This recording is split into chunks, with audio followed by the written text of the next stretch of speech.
এখন দেখাবো 12 নম্বর অঙ্কটা। এক্স প্লাস 1/x সমান √2 হলে দেখাও যে x square plus 1/x square সমান 0। তাহলে দেওয়া আছে কি এক্স প্লাস 1/x স্কোয়ার সমান √2, এটা আমরা করব।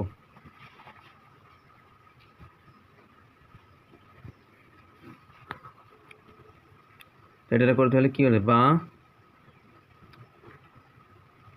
এটার আমরা কি বর্গ করব, উভয় পক্ষকে বর্গ করে।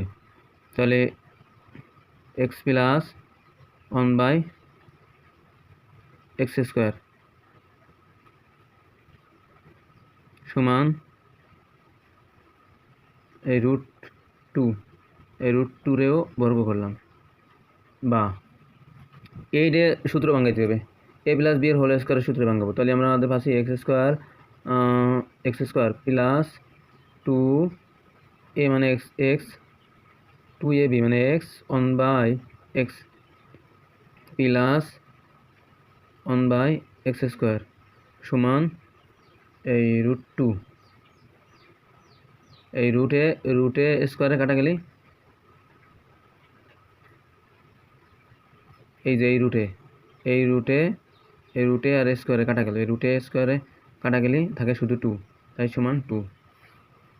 এবার বা তাহলে এটা আমরা সূত্র ভাঙাই দিছি, এইটাতে বর্গ করলে যে সূত্র হুবহু সেই সূত্র এই পর্যন্ত। আর এই রুটে স্কোয়ারে কাটা গেলে 2 এই জায়গায় নিয়ে এসেছি। এবার এই এক্সে আর এই এক্সে কাটা গেল, তাহলে থাকলো আমার এক্স স্কোয়ার প্লাস 2 এটা প্লাস 1/x স্কোয়ার সমান 2। তাহলে আমরা এটা আবার পুনরায় এই এক্স স্কোয়ার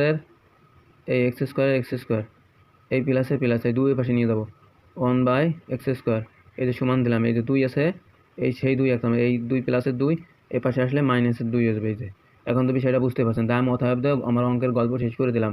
মানে দুটো দিয়ে 0 থাকে, তাহলে আরেক লাইন না করে আমি x square plus 1/x square সমান 0 প্রুফড। এই যে দেখাও যে x square plus 1/x square সমান 0, তাহলে আমার এখানেও হয়ে আসছে 0। তাহলে আমাদের অ্যান্সার মানে কি প্রুফড, প্রমাণিত হলো। প্রুফডও লিখতে পারেন, আমি এখানে অ্যান্সার লিখে দিই, বাস প্রুফড লিখতে পারবা, দেখানো হলো। এই অ্যান্সার না লিখে বলে দিবা দেখানো হলো, অথবা প্রুফড, এই যে প্রুফ দিয়ে দেবা, প্রুফ।